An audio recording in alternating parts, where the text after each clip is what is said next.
Que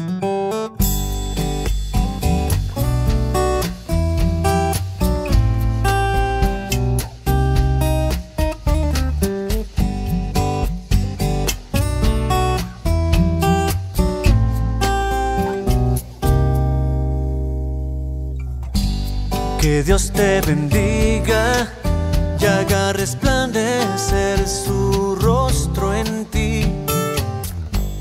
Que Dios te bendiga, que puedas ver brillar. Muy bien, vamos a volver a leer Hebreos 4 del 14 al 16, recordarnos de nuestra lectura. Dice otra vez: por tanto, teniendo un gran sumo sacerdote que traspasó los cielos, Jesús, el Hijo de Dios, retengamos nuestra profesión, porque no tenemos un sumo sacerdote que no pueda compadecerse de nuestras debilidades, sino uno que fue tentado en todo según nuestra semejanza, pero sin pecado. Acerquémonos pues confiadamente al trono de la gracia, para alcanzar misericordia y hallar gracia para el oportuno socorro.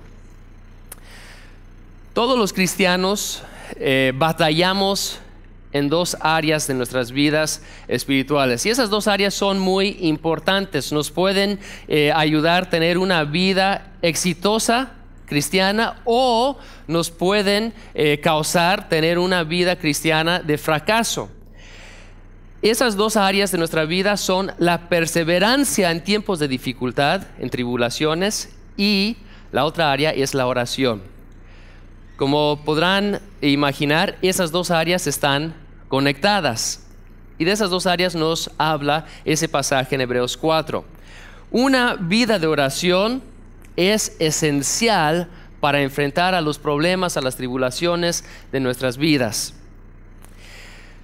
Vamos a buscar Marcos capítulo 4. Marcos capítulo 4. Aquí encontramos una parábola del Señor Jesucristo. Se conoce como la parábola de las semillas o del sembrador. Vamos a empezar en el versículo 3, Marcos 4:3. Dice: oíd, he aquí el sembrador salió a sembrar. Y al sembrar aconteció que una parte cayó junto al camino, y vinieron las aves del cielo y la comieron. Otra parte cayó en pedregales, donde no tenía mucha tierra, y brotó pronto porque no tenía profundidad de tierra. Pero saliendo el sol se quemó, y porque no tenía raíz se secó. Otra parte cayó entre espinos, y los espinos crecieron y la ahogaron, y no dio fruto. Pero otra parte cayó en buena tierra y dio fruto, pues brotó y creció y produjo a 30, a 60 y a 100 por uno. Si bajamos al versículo 17, vamos a empezar en el 16. Marcos 4, 16 y 17 da la explicación de la semilla que cae en pedregales. Dice: estos son asimismo los que fueron sembrados en pedregales, los que cuando han oído la palabra, al momento la reciben con gozo, pero no tienen raíz en sí, sino que son de corta duración, porque cuando viene la tribulación o la persecución por causa de la palabra, luego tropiezan. Entonces vemos aquí a uno que recibe con gozo la semilla, ¿verdad? Lo recibe con gozo, pero al momento de enfrentar un problema, desechan la fe. Ahora, ¿esa fe es una fe genuina o es una fe fingida? Es fingida, ¿verdad? Porque sabemos que la fe verdadera, según el libro de Santiago, produce fruto, ¿verdad? Entonces, ¿qué pasa a veces? A veces las personas escucharán el evangelio, lo recibirán con gozo, estarán de acuerdo, mientras no tengan que hacer ningún sacrificio por recibirlo, pero en el momento en que se dan cuenta de que van a tener que hacer un sacrificio, que van a enfrentar problemas, persecución, tribulación por causa de la palabra, dicen: mejor no, mejor me quedo con mi otra religión que fue más fácil, ¿verdad? Entonces, según lo que vemos en la Biblia, el no perseverar en tiempos de tribulación es la indicación de una semilla que ha caído en pedregales, ¿verdad? Jesús explicó en esa parábola quiénes son los que son como pedregales, ¿verdad? Sin embargo, en la otra mano, la perseverancia en medio de la tribulación es una indicación de una fe genuina, de un creyente verdadero que produce fruto. Vamos a regresar a Hebreos y vamos a leer el capítulo 3, versículo 6.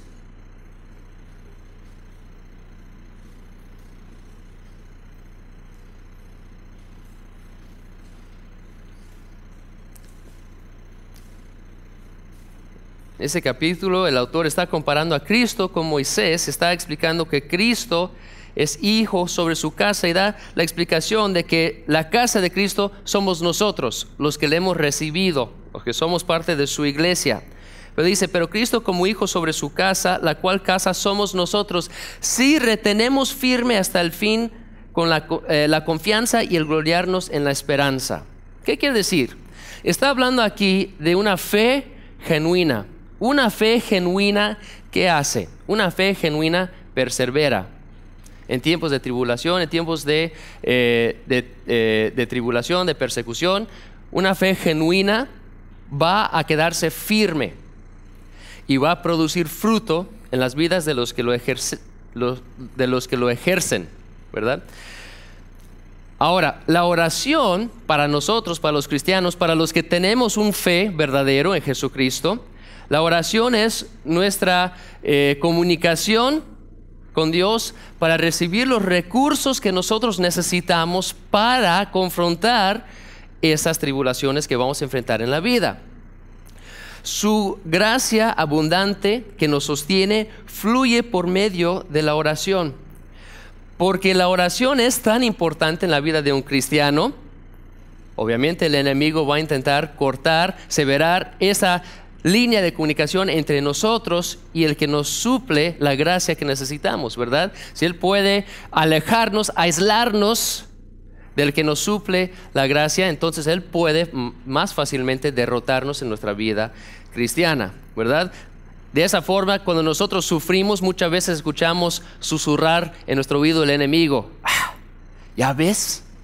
Dios no te quiere, no te ama. Mira, te ha dejado solo, mira lo que está dejando pasar en tu vida, ¿verdad? ¿Han escuchado esa voz del enemigo en tiempos de dificultad? Nos dirá: ya ven, Dios no te está contestando. Ya ven por qué están desperdiciando su tiempo con esas oraciones inútiles que Dios no va a contestar. Cuando escuchamos esa voz es muy fácil decir: sí, es cierto, estoy pasando por un tiempo difícil, Dios no me está contestando, no me está cambiando las circunstancias, ¿por qué estoy orando? ¿Por qué desperdicio mi tiempo? Y nos alejamos, nos apartamos de Dios, cuando más necesitamos estar conectados con Él, ¿verdad? Entonces, la perseverancia y la oración en la vida cristiana son dos cosas conectadas. Ahora, el texto que leímos en Hebreos 4 es uno de los pasajes que nos da más ánimo de todos los pasajes de la Biblia cuando se trata de la perseverancia y la oración. Ahora, los judíos que recibieron esta epístola, esta carta, hace 2000 años más o menos, ellos fueron los primeros que lo recibieron, y su situación fue que estaban enfrentando persecución por haber creído en Jesucristo.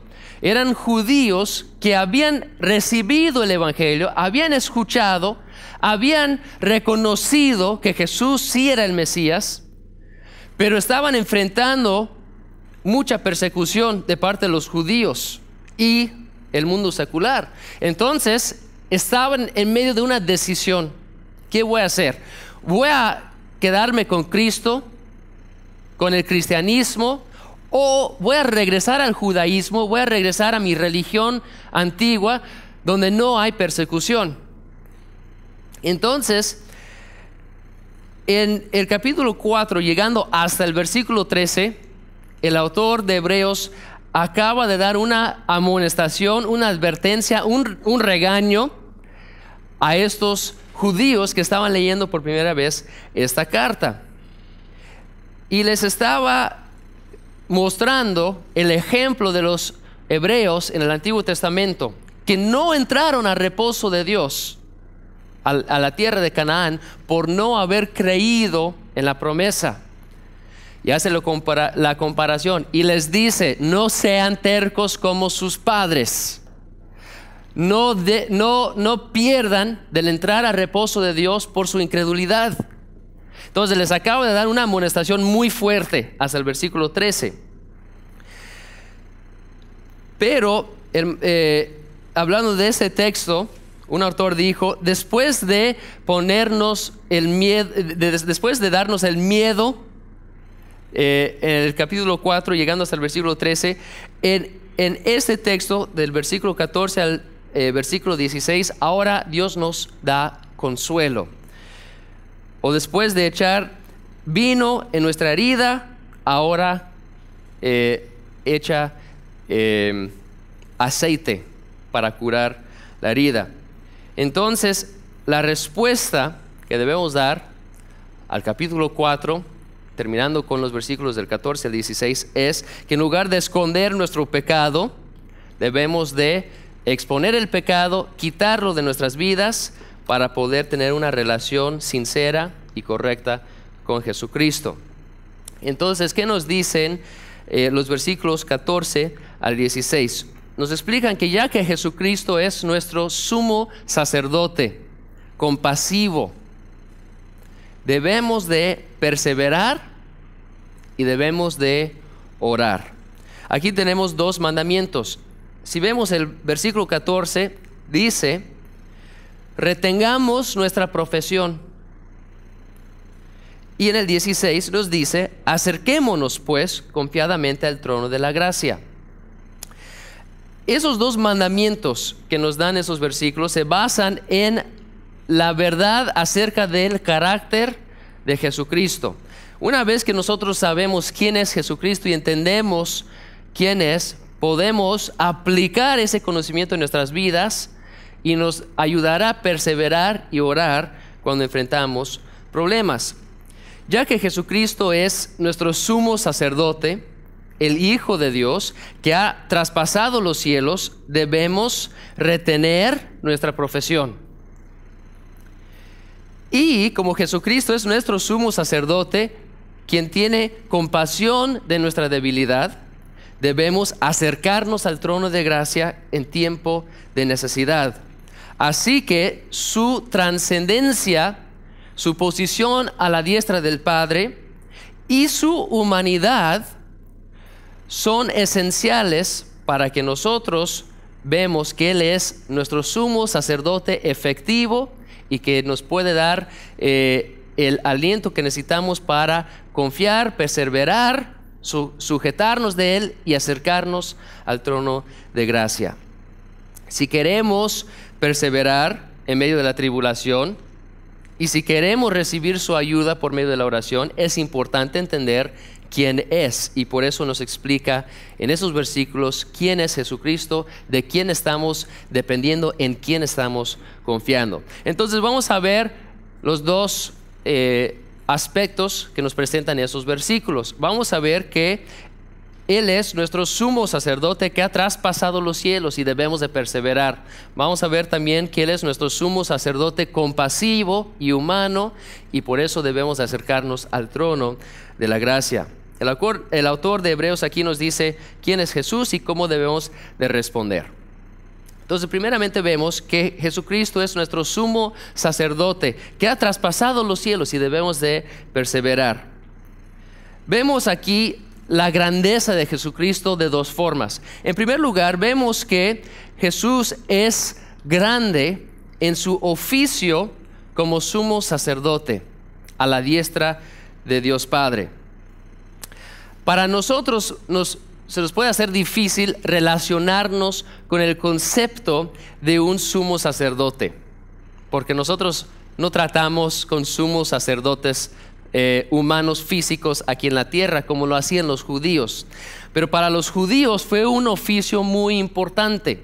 Ahora, nosotros podemos pensar de un sacerdote y probablemente pensamos de un hombre que se viste de una forma rara, que no relaciona socialmente con las personas como las demás personas, ¿verdad? Tal vez no tenemos una idea muy elevada de lo que es un sacerdote. ¿verdad? Sin embargo, para el judío un sacerdote, un sumo sacerdote sobre todo, fue un héroe en su nación, en su cultura, en su sociedad y en su religión. El sumo sacerdote era la conexión que tenía el pueblo con su Dios. Entonces él era el mediador entre Dios y los hombres, o entre los hombres más bien y Dios. El primer sumo sacerdote fue Aarón, que fue el hermano de Moisés. Todos los sumos sacerdotes que seguían de él eran descendientes de Aarón. Tenían que tener un linaje muy específico para ser sumo sacerdote. No cualquier persona podía ser elegido para ese oficio. Entonces era un honor, un privilegio muy importante ser el sumo sacerdote del pueblo. Su responsabilidad era ofrecer sacrificios de parte del pueblo a Dios. Tenían un sistema de ceremonias que tenían que seguir a la letra para poder ofrecer un sacrificio que Dios aceptara de parte del pueblo. Si no hacían exactamente lo que Dios les había mandado hacer para ofrecer ese sacrificio, entonces el sacrificio no se aceptaría por Dios y el pueblo estaría en gran problemas. Vemos en Levítico 10 que los dos hijos de Aarón, Nadab y Abiú, descubrieron la importancia de su trabajo cuando ellos ofrecieron fuego extraño a Dios. O sea, no ofrecieron el sacrificio de la manera que Dios les dijo, y ellos dos murieron por no haber cumplido con su trabajo, con su responsabilidad. Entonces, el sumo sacerdote lo que hacía era entrar una vez cada año en el día de la expiación. Él entraba a un lugar muy sagrado que era el lugar santísimo dentro del tabernáculo. Más tarde, cuando se erigió el templo, el sumo sacerdote entraba al lugar santísimo en el templo solamente una vez al año, en el día de la expiación. La Biblia nos dice que fue el mes séptimo y el día 10º cada año que entrarían al lugar santísimo para hacer un sacrificio. Al entrar tenían que rociar sangre en la silla de la propiciación.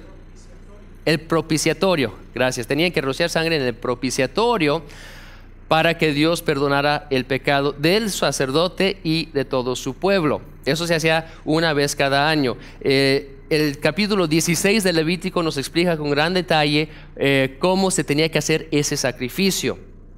Entonces, si el sumo sacerdote entraba al lugar santísimo en cualquier momento que no sea el tiempo apuntado por Dios, moriría. Si no hacía el sacrificio de la forma prescrita por Dios, moriría. Entonces, si hacía todo lo que Dios había mandado, ofrecía el sacrificio, entraba al lugar santísimo, Dios aceptara el sacrificio y saliera, todo el pueblo estaban aliviados. Qué bueno, Dios aceptó nuestro sacrificio y Dios nos expió los pecados por un año más. Nos dice la Biblia que la misma presencia de Dios bajó a ese lugar en ese momento para recibir el sacrificio del sumo sacerdote. Entonces, ven que el sumo sacerdote fue un hombre muy importante en el pueblo de Israel. Ahora, Jesucristo, nos dice la Biblia, es un sumo sacerdote, pero no es un sumo sacerdote como los hijos de Aarón. Al contrario, nos dice la Biblia que Él es nuestro sumo sacerdote según el orden de Melquisedec. Ahora, eso es un estudio aparte. Pueden leer el capítulo 7 de Hebreos, que nos explica la importancia de que es un sacerdote según el orden de Melquisedec, no de los hermanos, de los hijos de Aarón. Pero eso nos quiere decir que fue superior a los sumos sacerdotes que le precedían. Jesucristo era un sumo sacerdote más alto que todos los otros sumos sacerdotes que habían visto el pueblo de Israel antes. En lugar de entrar al lugar santísimo, en el templo, para hacer un sacrificio, para expiar los pecados de su pueblo por un año. Jesucristo ofreció un sacrificio permanente delante de Dios por la expiación de los pecados, no por un año, no por el pueblo de Israel, sino fue un sacrificio permanente para todas las naciones de todo el mundo. Y no lo hizo en el templo, sino lo hizo en la misma presencia de Dios. Y nos dice que Él traspasó los cielos. Todo sumo sacerdote de antes hacía su sacrificio aquí en la tierra y era temporal. Pero Jesucristo, una vez por todas, hizo un sacrificio de su propia sangre y Él traspasó los cielos. Su ministerio no es un ministerio terrenal, sino es un ministerio celestial. Es superior al ministerio de los sumos sacerdotes del linaje arónico. Entonces, vemos que Jesús, nuestro sumo sacerdote, es en una categoría solo. Él no es cualquier sumo sacerdote humano. Él ha entrado a la misma presencia de Dios. La presencia de Dios bajaba al lugar santísimo para recibir el sacrificio de los otros sumos sacerdotes. Jesucristo entró, traspasó los cielos y entró a la misma presencia de Dios y se quedó ahí en la presencia de Dios al hacer el sacrificio por nuestros pecados. Salmo 110:1. Pueden buscar conmigo el Salmo 110:1.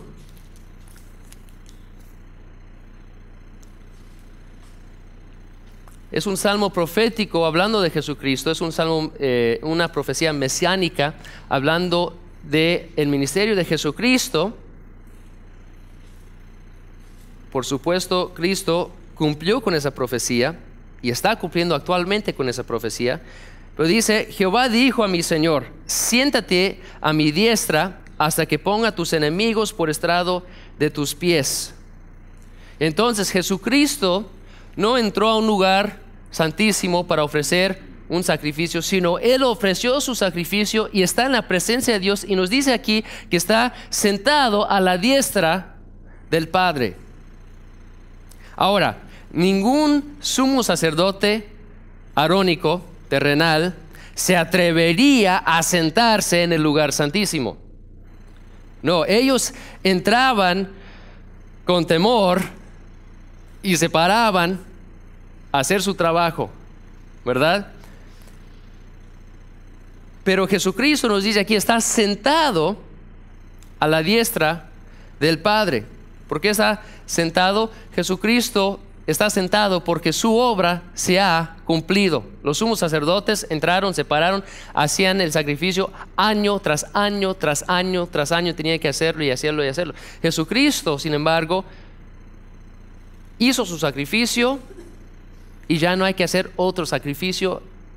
Traspasó los cielos, se sentó a la diestra del Padre en su misma presencia. Entonces tenemos un sumo sacerdote sin igual. Vamos a leer Hebreos 10:12.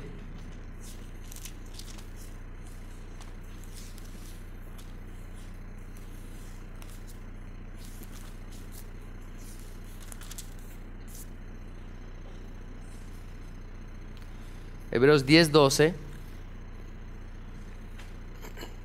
Dice: pero Cristo, habiendo ofrecido una vez para siempre un solo sacrificio por los pecados, se ha sentado a la diestra de Dios. Entonces vemos que Jesucristo es un sumo sacerdote sin igual, superior a todos los sumos sacerdotes que le precedieron. Está en una categoría Él mismo. Nadie se compara con Él, porque su oficio como sumo sacerdote es para siempre, según el orden de Melquisedec. Entonces vemos que Cristo es nuestro sumo sacerdote que está sentado a la diestra de Dios. También vemos que Cristo es nuestro sumo sacerdote humano. Ahora, Jesucristo es Dios. Al mismo tiempo, Jesucristo es hombre. No solamente es un sumo sacerdote desconectado con nosotros, sino es un sumo sacerdote humano. Es nuestro hermano. Su nombre Jesús es un nombre humano y nos demuestra su mortalidad, su humanidad, su relación con nosotros como nuestro Salvador. Si no fuera completamente humano, no podría haber sido el sacrificio de nuestros pecados. Como explico cuando salimos a evangelizar, si queremos que alguien pague por nuestros pecados, entonces esa persona tendrá que morir en nuestro lugar y tendrá que ser inocente para poder morir en nuestro lugar. Pero eso nos presenta como un problema. Dios no puede morir, ¿verdad? Dios es inmortal. Entonces, si Jesús quería sacrificar su vida por nosotros y morir por nuestros pecados, tendría que ser un humano, y por eso se hizo un humano. Al mismo tiempo, el hacerse un humano le permitió relacionarse con nosotros de una forma íntima, siendo nuestro hermano, un humano como nosotros. Entonces vemos que Jesús es el Hijo de Dios. Vemos que Jesús es el Hijo del hombre. Es un humano y es Dios. Es nuestro hermano. No es cualquier hermano, no es cualquier humano, es Dios. Entonces no es nuestro Diosito, ¿verdad? Sigue siendo Dios con toda la autoridad de Dios. Le debemos mostrar todo el respeto como Dios. Sin embargo, también podemos relacionarnos con Él de una forma íntima porque es también humano y es también nuestro hermano. Entonces, el autor nos mostró en el capítulo 1, que no lo vamos a estudiar ahorita, que Jesús es completamente Dios. Entonces, Jesús tiene una cualidad única en su oficio como sumo sacerdote, en que Él es, en su persona como Dios y en su persona como humano, completamente único. Ahora, ya que sabemos eso de Jesucristo, ¿qué nos quiere decir? Nos quiere decir, como nos dice Hebreos 4:14, por tanto, retengamos nuestra profesión. Por tanto, teniendo un gran sumo sacerdote que traspasó los cielos, Jesús el Hijo de Dios, retengamos nuestra profesión. En otras palabras, necesitamos perseverar, no soltarnos de la fe que tenemos en Jesucristo.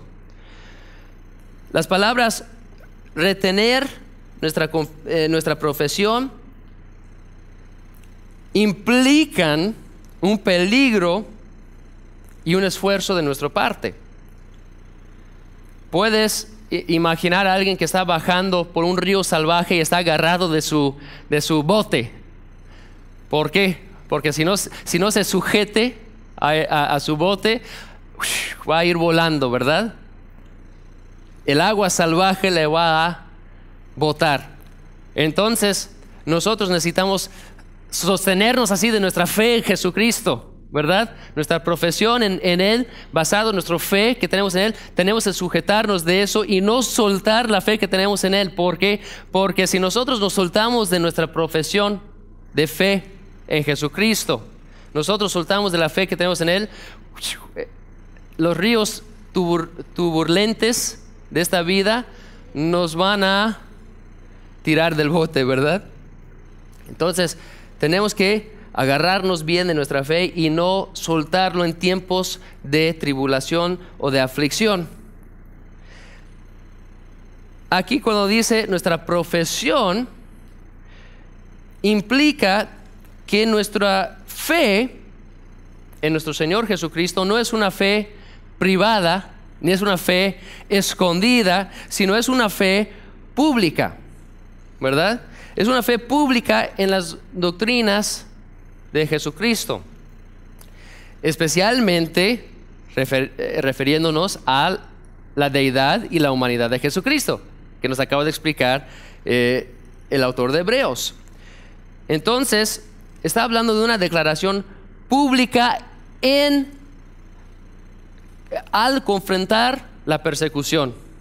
O sea, cuando alguien nos persigue, ¿verdad? Cuando vamos al trabajo y alguien nos dice: tú eres uno de esos cristianos, ¿verdad? Ay, cómo detesto a esas personas. Siempre están tocando mi puerta y me molestan los sábados en la tarde, ¿verdad? Soy yo hago esas cosas, ¿verdad? No le voy a decir que yo soy uno de ellos, ¿verdad? Vamos a detener nuestra confesión, nuestra profesión, aun cuando confrontamos persecución, ¿verdad? Es algo público, no es algo que vamos a esconder de las personas. Entonces, nosotros hacemos una profesión cuando nos bautizamos, una profesión pública, ¿verdad? Pero a veces es fácil hacer una profesión pública cuando todos están aplaudiendo y cantando un himno. ¿Qué pasa cuando yo llego a un lugar donde no reciben bien a los cristianos y tengo que mantener mi profesión enfrente de ellos? ¿Soy un cristiano cuando todo va bien? ¿Cuando el clima es agradable? ¿Cuando me beneficia?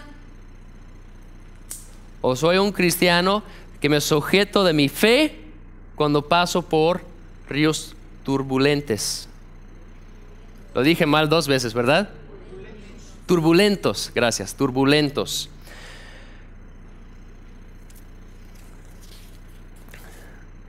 Un autor dijo, de hecho reportó como testigo de un hermano que murió por su fe, que cuando John Rogers, el primer mártir en el tiempo de la reina María, fue llevado a Smithfield para que le quemaran, el embajador francés dijo que su cara resplandeció con gozo como si fuera a su propia boda. Le estaban llevando a quemarlo por su fe. Y un embajador francés lo vio y dijo, tiene gozo. Le van a quemar, le van a matar y tiene gozo, como si fuera su boda. Sabemos que Dios tendrá que dar una gracia especial en tiempos así, ¿verdad? Pero podemos estar seguros de eso, que si nosotros no podemos confrontar a persecución, a tribulación, cuando es pequeño, y no lo podemos confrontar con gozo, con fe, si algo así nos llegara a pasar, no creo que nos iría muy bien, ¿verdad? Cuando no podemos pasar las pruebas pequeñas en la vida, probablemente si nos llegara a pasar algo tan extremo como eso, probablemente no nos iría muy bien. Entonces, ¿qué debemos hacer? ¿Qué debemos de hacer cuando pasamos por pruebas de esa magnitud que nos van a matar por nuestra fe? Yo me retengo de mi fe, pongo una sonrisa en la cara, lléveme a quemarme, ¿verdad? ¿Qué pasa si llego al trabajo y se están burlando de mi fe? Me agarro de mi fe, pongo una sonrisa, no me avergüenzo del evangelio, paso por las aguas turbulentos. ¿Por qué? Porque tenemos un gran sumo sacerdote, ¿verdad? Retengamos nuestra profesión. Entonces, cuando pasamos por tiempos difíciles, por tribulaciones, por persecuciones, tenemos un sumo sacerdote que es Dios en la carne, que ahora está sentado a la diestra del Padre. Por tanto, retengamos nuestra profesión. Pero número 2, sabemos que tenemos un sumo sacerdote, que es Dios encarnado. Pero también tenemos un sumo sacerdote que es compasivo y sin pecado. ¿Eso qué nos quiere decir? Que en nuestro tiempo de necesidad, cuando estamos enfrentando esas tribulaciones, nosotros tenemos un recurso a quien acudir, y es nuestro Señor Jesucristo. Podemos acercarnos a su trono de gracia. Vemos que Jesús es nuestro sumo sacerdote compasivo. Si leemos el versículo 15, vemos una estructura gramática extraña. Dice, porque no tenemos un sumo sacerdote que no pueda compadecerse de nuestras debilidades. Usa un negativo doble, un doble negativo. No tenemos un sumo sacerdote que no pueda compadecerse. O sea, el autor podría haber dicho, tenemos un sumo sacerdote que puede compadecerse de nuestras debilidades, ¿verdad? Pero dijo, no tenemos un sumo sacerdote que no puede compadecerse. ¿Por qué? ¿Por qué hizo eso?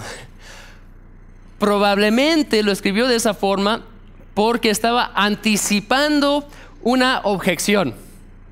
Nos acaba de presentar al sumo sacerdote elevado, Dios encarnado, sentado a la diestra del Padre, y lo más probable es que alguien podría decir, bueno, pues sí, Él es nuestro sumo sacerdote, pero mira qué tan majestuoso, qué tan elevado es, ¿cómo podría yo relacionarme con Él? Es muy alejado. Y nos dice, no tenemos un sumo sacerdote que no puede compadecer. O sea, está contestando nuestra objeción antes de dárselo, ¿verdad? Sí podemos relacionarnos con Él. Él se compadece de nosotros. Entonces, dice, es compasivo y Él puede relacionarse con nosotros íntimamente. Puede entender nuestras emociones más íntimas. ¿Por qué? Porque no solamente es el sumo sacerdote, que es Dios, que está sentado a la diestra del Padre, sino que es un sumo sacerdote humano, que es compasivo y que se relaciona con nosotros y que es sin pecado. Todos necesitamos tener a alguien que puede compadecer con nuestros problemas y nuestras debilidades sin condenarnos. A veces es suficiente el saber que tenemos a alguien con nosotros que nos entiende, que sabe lo que estamos padeciendo, y es suficiente para ayudarnos a pasar ese tiempo de tribulación. El autor de la devocional dice, leí una vez una historia de un niño que vio a un anuncio que decía, se venden cachorros. Entonces el niño se acercó y le preguntó al señor que estaba vendiendo los cachorros, le dijo, señor, ¿en cuánto está vendiendo a los perritos? Y el señor le respondió, pues lo estoy vendiendo en $25 cada uno, como en 500 pesos estoy vendiendo. Pues el niño no podía comprarlo, no tenía el dinero, entonces dijo, bueno, algo decaído, ¿me permitirías ver los perros de todas formas, aunque no puedo comprar uno? Entonces el hombre chifló y vino una perra con 4 cachorros detrás de ella. Y todos los perros estaban ladrando y jugando y estaban felices. Pero después de todos llegó un perrito al final que era cojo y venía con su pierna arrastrada detrás. Y él llegó de último detrás de todos los otros perritos. Y el niño le preguntó al Señor, ¿y qué pasó con ese perrito? Y el Señor le contestó, pues ese perrito es cojo. Yo le llevé con el veterinario, le tomamos una radiografía y resulta que le falta un hueso en la cadera y nunca podrá caminar como normal. Así nació. Entonces el Señor se sorprendió cuando el niño le dijo, pues yo quiero ese cachorro. Le dijo el niño, ¿podría ser que yo le pague un poco cada semana hasta pagarte los $25? Y el Señor le respondió, bueno, hijo, yo creo que no me entendiste bien. Ese cachorro nunca va a poder correr, nunca va a poder caminar bien, va a ser cojo para el resto de su vida. ¿Por qué quieres ese cachorro de todos los demás? Y el niño se agachó y subió su pantalón y reveló que él tenía una prótesis en la pierna. Y dijo, ¿sabes qué, Señor? Yo tampoco camino muy bien. Y ese cachorro va a necesitar mucho amor y mucha comprensión. No es fácil ser un cojo. Y el Señor le dijo, tú puedes tener el cachorro, te lo voy a dar gratis, porque sé que lo vas a cuidar muy bien. ¿Qué pasó con ese niño? Él pudo relacionarse con el cachorro porque él había padecido lo mismo que el perrito, ¿verdad? Esa es una ilustración limitada de la compasión que tiene nuestro Salvador por nosotros, por nuestra condición. ¿Cómo puede compadecerse de nosotros? Porque Jesucristo vino y se hizo un hombre como nosotros. Jesucristo vino y sufrió lo que nosotros sufrimos. Él experimentó lo que nosotros experimentamos y Él compadece de nuestra debilidad. Él demostró su compasión muchas veces en su ministerio. Vemos en los evangelios que Él siempre compadecía de las personas con enfermedades, los sanaba, ¿verdad? Pero sobre todo los sanaba espiritualmente. Y cuando Él ascendió y traspasó los cielos y se sentó a la diestra de Dios, esa compasión no lo dejó de tener por nosotros. Tenemos un sumo sacerdote elevado, majestuoso, pero también tenemos un sumo sacerdote compasivo que compadece de nuestras debilidades. Entonces Jesucristo es nuestro sumo sacerdote compasivo, pero a la misma vez nos dice en el versículo 15 que Él es un sumo sacerdote compasivo y sin pecado. Dice en el 15, sino uno que fue tentado en todo según nuestra semejanza, pero sin pecado. Ahora, podemos leer eso y al principio podríamos pensar, y estaríamos mal al pensarlo, pero podríamos pensar que el ser sin pecado puede hacer que Jesús sea apartado de nuestra condición. Podríamos pensar, pues, ¿cómo va a ser compasivo si Él nunca ha pecado? Nos va a ver como pecadores y no va a compadecerse de nosotros. Porque cada uno de nosotros somos pecadores viles, terribles, sucios. ¿Cómo puede Él compadecerse de nosotros? Podríamos pensar, pues tal vez un pecador, un compañero que es pecador como yo me puede entender y puede ser más compasivo que Jesucristo. Pero eso no es cierto. Como Charles Spurgeon escribió, no imagines que si el Señor Jesucristo hubiera pecado, hubiera sido más compasivo hacia ti. Porque el pecado siempre nos endurece el corazón. Si el Cristo de Dios podría haber pecado, habría perdido la perfección de su compasión hacia nosotros. Una compasión perfecta requiere un corazón perfecto, sin pecado, que está dispuesto a sacrificar todo su ser y ser tocado con la enfermedad de otros. Entonces, si Jesucristo hubiera pecado, podemos pensar, pues se hubiera relacionado más conmigo. Sin embargo, el pecado siempre endurece el corazón. Para que uno se compadece, para que uno realmente tenga compasión, tiene que estar dispuesto a amar perfectamente a otra persona. O sea, siempre tiene que estar dispuesto a hacer lo que es mejor para otra persona, aun si no le conviene. El pecado siempre destruye, el pecado siempre causa daño, el pecado siempre busca lo suyo. Si Jesús hubiera pecado, si hubiera buscado lo suyo, no tendría compasión de nosotros, ¿verdad? ¿Por qué nosotros no tenemos compasión los unos de los otros? Porque somos pecadores. El ser pecador no nos hace más compasivos, ¿verdad? Nos hace más egoístas. Y el ser egoísta previene que seamos compasivos de otros. Entonces, si queremos que Jesús sea compasivo, es importante saber que Él no tiene pecado. Él no busca lo suyo. Él busca lo que es mejor para nosotros. Entonces, si hubiera pecado, no sería tan compasivo. Pero el hecho de que es perfectamente sin pecado, quiere decir que es perfectamente compasivo de nosotros y de nuestra debilidad. Otros dirán que si Jesucristo nunca pecó, quiere decir que no conoce la tentación como nosotros lo conocemos. Pues Él nunca pecó, no enfrentó la misma tentación que yo. ¿Cómo puede entender lo que yo estoy padeciendo? Pero muchos han mostrado que eso no es cierto. De hecho, la verdad es que el que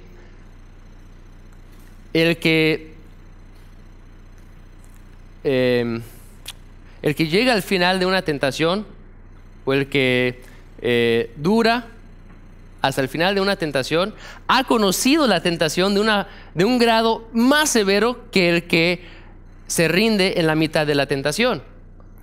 O sea, si yo para superar una tentación tengo que llegar hasta el final, pero yo me paro en la mitad y me rindo a la tentación, no he conocido la otra mitad de la tentación, ¿verdad? Pero si Jesucristo superó la tentación y Él llegó hasta el final de la tentación, donde yo nunca he llegado, Él entiende la tentación mucho mejor que yo. Él ha sufrido toda la tentación y más, mucho más que yo he confrontado. Yo llego a la mitad y digo, ya basta, ya me rindo. Peco, está bien. No me des más tentación. Jesucristo nunca se rindió. Él sufrió toda la tentación. Entonces, ¿crees que Él entiende nuestra tentación mejor que nosotros? Sí, Él sabe cómo es la tentación de principio a fin. Nosotros no podemos decir eso, ¿verdad? Jesús conoció cada tipo de tentación. Él sabe cómo es padecer de hambría, de sed, de cansancio. Experimentó la agonía horrible de tortura física. Llegó hasta el final de la crucifixión. Padeció dolor extremo. Sabe cómo es ser abusado, menospreciado, burlado. Sabe cómo es ser abandonado por sus amigos. Desde el principio del ministerio de Jesús hasta el final de su ministerio terrenal, Satanás usó todo su poder, toda su decepción, todas sus estrategias para tentar a Jesús para hacer que peque, pero nunca ganó. Jesús siempre, en todo momento, retuvo la fe y obedeció a su Padre en toda tentación. Entonces, si no puedes decir que has confrontado al diablo cara a cara después de no comer 40 días y 40 noches y haberles ganado y superado al diablo, no puedes decir que has sido tentado como Jesucristo, ¿verdad? Él ha sufrido tentación más severo de lo que nosotros conoceremos jamás. Yo el martes estaba viniendo a la oración y se me fue la luz en la casa. No es gran cosa, pero para mí era gran cosa. Yo tenía que dejar a mi esposa y mis hijos en la casa sin luz. Tenía que venir a enseñar un curso de discipulado y estaba frustrado. Fue la noche después de compartir ese devocional con los del seminario. Llegué a la iglesia y dije, ¿será que Jesús sabe cómo es no tener luz en su casa? Y se me ocurrió que Él pasó 33 años sin luz en su casa cuando Él vivió en la tierra, ¿verdad? Hasta en las cosas pequeñas Él sabe cómo padecemos y puede relacionar con nosotros, ¿verdad? Entonces, ya que Jesucristo es nuestro sumo sacerdote, compasivo y sin pecado, por tanto, como dice el versículo 16, acerquémonos pues confiadamente al trono de la gracia para alcanzar misericordia y hallar gracia. Necesitamos acercarnos al trono de gracia. Ahora, para un judío hace 2000 años que estaba leyendo esta carta, el decir acércate al trono de la gracia parecía ser una contradicción. ¿Cómo va a ser un trono de gracia? Porque el trono no era un lugar amigable para cualquier persona. Acercarte al trono quería decir que te estabas acercando a un lugar de juicio, estabas acercándote a un lugar de autoridad. E incluso en esos tiempos, como vemos en la historia de Esther, podrías llegar al trono y si te acercaras al trono sin permiso y el rey no extendiera el cetro para recibirte, era un lugar donde no querías estar, no querías acercarte al trono, ¿verdad? Pero Él dice, acerquémonos pues confiadamente al trono de la gracia. ¿Cómo podríamos esperar acercarnos al trono con algo pequeño, con algo insignificante y esperar recibir gracia del Rey? Pues el autor nos dice que podemos acercarnos al trono de la gracia y nos indica claramente que Dios nos da la bienvenida al acercarnos a su trono. Y aquí nos contesta 4 preguntas en esos versículos. Nos contesta el por qué debemos acercarnos, el cuándo debemos acercarnos, el cómo debemos acercarnos y el qué esperar cuando nos acercamos al trono. Vamos a ver brevemente esos puntos y concluiremos. ¿Por qué debo acercarme al trono de la gracia? Debo acercarme al trono de la gracia porque soy débil. Y tengo sentado a la diestra del Padre un sumo sacerdote compasivo que compadece de mi debilidad. No nos acercamos porque, bueno, voy bien, básicamente puedo manejar mi vida, solamente de vez en cuando necesito un poco de apoyo. No por eso nos acercamos porque somos débiles y tenemos necesidad y no tenemos la fuerza para perseverar sin la gracia de Dios. Jesús no dijo en Juan 15:5, no dijo, pues haz lo que puedas y si necesitas un poco de apoyo me dices, ¿verdad? No, Él dijo, sin mí, ¿qué podéis hacer? Nada podéis hacer. Sin mí, nada podéis hacer.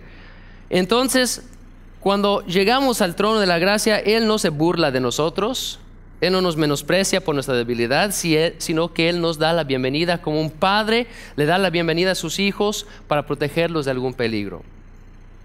¿Cuándo debemos acercarnos? Debemos acercarnos en cualquier momento que tenemos necesidad. Ahora la pregunta es, ¿cuándo tenemos necesidad? Siempre. El momento en que nosotros pensamos que lo tenemos bajo control es el momento que más necesitamos de Él porque nos hemos olvidado de quién nos sostiene, ¿verdad? Le necesitamos en todo momento. Por eso la Biblia nos dice en 1 Tesalonicenses 5:17, orad sin cesar. Porque nosotros sin Él nada podemos hacer. La razón principal por la cual nosotros no oramos es porque no nos damos cuenta de la necesidad que actualmente tenemos. Y eso es verdad, yo creo, muchas veces en nuestras vidas, ¿verdad?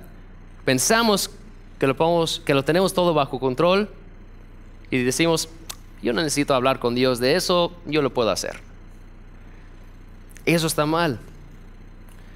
No debemos hablarle a Jesús cuando las cosas se ponen muy intensos. Nos olvidamos que sin Él no tenemos aliento que respirar, no tenemos comida que comer mañana, no tenemos un universo en que existir. En 2 segundos, si no fuera por Él. La Biblia dice que Él sostiene todas las cosas con su poder. Tenemos necesidad de Él en cada momento y debemos acercarnos en cada momento, tener un hábito, un patrón constante y consistente de oración en nuestras vidas. Yo le explico a las personas cuando estamos evangelizando, cuando alguien recibe a Cristo, les explico la necesidad de estudiar su Biblia, de orar, de asistir a una iglesia. Y les explico que cuando dice la Biblia, orad sin cesar, no quiere decir que yo voy a estar de rodillas frente a mi hamaca 24 horas del día, sino que yo tengo un patrón de comunicación constante. Nunca severo la línea de comunicación con mi Dios. Yo cuando hablo de mi esposa, si me preguntan de Nina, yo les podría decir, sí, yo siempre hablo con ella.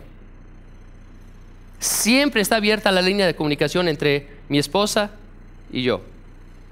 Yo en ningún momento corto esa línea de comunicación y en ningún momento debemos de cortar la línea de comunicación entre nosotros y Dios. Siempre debemos estar en comunicación constante con Él.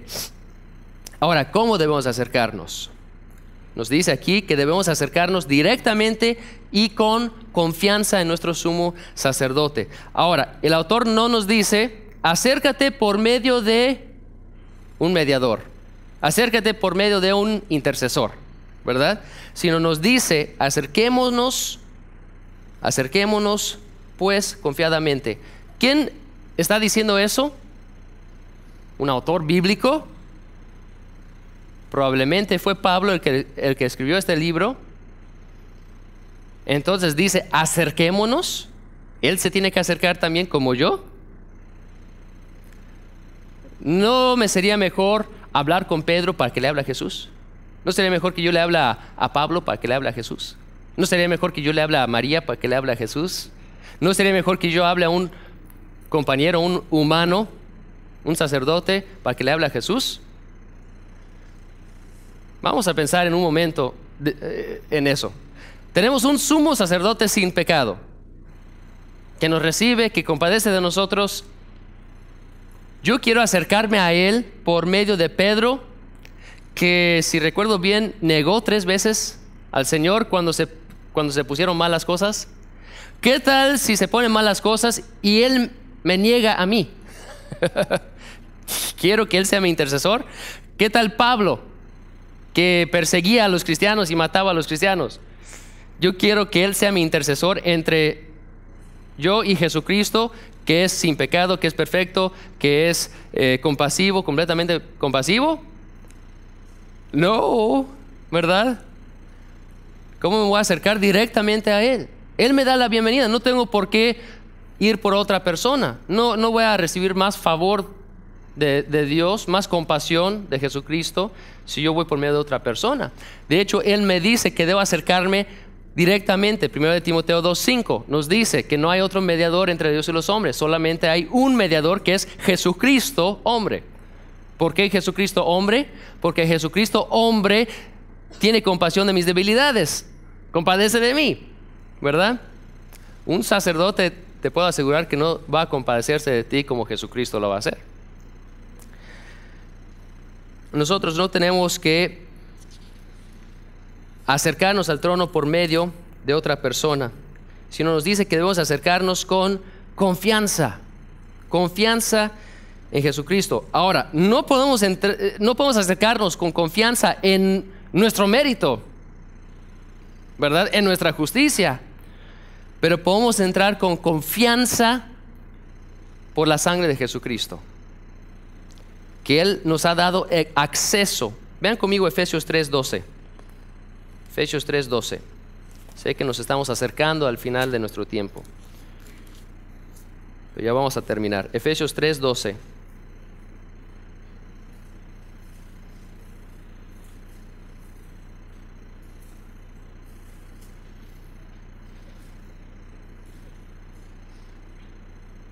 En quien tenemos seguridad y acceso con confianza por medio de la fe en Él. Hay quienes dirán, ay, pero es que yo no puedo hablar muy bien, yo no soy muy elegante en mis oraciones, yo no sé, pues mejor le digo al pastor que ore por mí porque él es más elegante, o mejor le digo al hermano Enrique que ore por mí porque él sabe comunicar bien con Dios y él es el que guía las oraciones los martes. Y dice Spurgeon, el Señor nos va a perdonar la falta de elegancia cuando le hablamos, como un padre le perdona a su hijo el no poder hablar elegantemente, ¿verdad? Yo tengo un niño de 2 años, Micael, y él no puede hablar muy bien. Él no sabe usar la gramática correcta para comunicarse conmigo, pero yo le desprecio y le digo, ay, hijo, no me hables si no me puedes hablar bien. No, ¿verdad? Como su padre, a mí me encanta cuando él me habla. Me encanta más cuando lo dice mal, ¿verdad? Y Dios nos recibe y Él ve el corazón de todas formas, y Él nos recibe y nos acepta y quiere escucharnos y quiere que nos acercamos con confianza, aun si pensamos que no tenemos con qué hacerlo. De hecho, ¿saben quién es mi persona favorita a quien me encanta escuchar orar? Gabriel. Tiene 5 años. Y él ora con una sinceridad, no con elegancia, pero con una sinceridad. Les voy a compartir su oración del otro día. Estábamos orando cada vez que comemos, cuando hacemos nuestros devocionales, cuando duermen, oramos con los niños. Y él la otra noche dijo, Dios, gracias por el día de hoy que fue un día tan maravilloso. Luego dice, Dios, hoy comimos donas. A mí me tocó una dona de fresa con chispas. Amén. A mí me encanta escuchar su sinceridad. ¿Crees que a Dios no le gusta escuchar? ¿Crees que Dios le va a decir, ay, no me ores si me vas a hablar de esas cosas? No, le encanta. Él dice, acércate, orad sin cesar. Estás bienvenido y querido. ¿Qué podemos esperar cuando nos acercamos? Nos dice aquí, vamos a encontrar gracia y misericordia. Y como nos dice, para el oportuno socorro. Qué promesa maravillosa, ¿verdad? Cuando tenemos una necesidad, ¿nos va a regañar? ¿Nos va a echar? No, nos va a recibir y nos dice que no hay ninguna necesidad tan pequeña que un sumo sacerdote tan importante no puede tomar el tiempo de ayudarnos con esa necesidad. Encontraremos misericordia y encontraremos gracia. Entonces, entendemos que Jesucristo es nuestro sumo sacerdote. Él es un sumo sacerdote majestuoso en el cielo, sentado a la diestra del Padre. Pero es compasivo y es sin pecado y nos invita, acércate, para que yo te dé la ayuda que necesitas. La oración es, un autor dijo que la oración es nuestra comunicación con nuestro comandante para que nos dé todos los recursos que nosotros necesitamos para ganar la batalla en la cual estamos como soldados de Jesucristo. Nosotros estamos peleando y le hablamos a nuestro comandante, ¿me puedes mandar esos recursos? Estoy en una batalla y necesito armas, necesito bombas, necesito pistolas, mándame, ¿verdad? Qué necio sería el soldado con su walkie-talkie que comunicara con su comandante para que le supiera sus necesidades y que dijera, no necesito eso, lo tira a la basura. ¿Va a ganar la guerra? ¿Va a ganar sus batallas? ¿O le van a matar? ¿Verdad? El mismo autor dijo, la oración es como nuestro walkie-talkie hacia nuestro comandante. No es como un intercomunicado para hablar al mayordomo y decirle, ¿me puedes traer más refrescos a la sala, por favor? La oración no es para hacernos cómodos, para pedirle a Dios que nos dé las cosas que queremos. Es para pedir los recursos que necesitamos para ganar la batalla en que estamos. Es una batalla espiritual y necesitamos su ayuda, sus recursos para poder ganar la batalla. Y por eso está la oración. Y nos dice, acércate, pídeme, comunícate conmigo para que yo te suple la necesidad. Algunos de nosotros estamos padeciendo cosas pequeñas, yo sé. No nos están cortando las cabezas por creer en Jesucristo, ¿verdad? No nos están crucificando como lo hicieron con los apóstoles. Pero tenemos problemas, ¿verdad? Que para nosotros tal vez son grandes. Vamos a acercarnos con confianza al trono, pedirle la ayuda que necesitamos para ganar la batalla que nos ha mandado. ¿Podemos ganar? Sí, tenemos un sumo sacerdote inigualable. Vamos a aprovecharnos de su ayuda. Amén. Vamos a orar y terminar con un canto, ¿sí?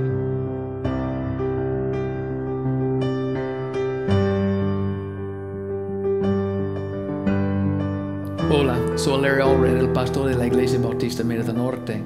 Es un placer tenerles con nosotros esta mañana. Gracias por acompañarnos. Pero antes que vaya, quiero preguntarle, ¿está seguro que tiene un hogar en los cielos cuando muera? Si no, quiero invitarle a checar nuestro video Plan de Salvación. Voy a explicar exactamente cómo tú puedes recibir a Jesucristo como tu Señor y Salvador. También tenemos otros videos que queremos ofrecerle por su crecimiento espiritual. Por favor, checa nuestro sitio de web para ver si hay otros videos para ayudarte en su crecimiento espiritual. Gracias por estar aquí con nosotros esta semana y por favor regresa por esta próxima semana para aprender más qué dice la palabra de Dios. Dios le bendiga. Buen día.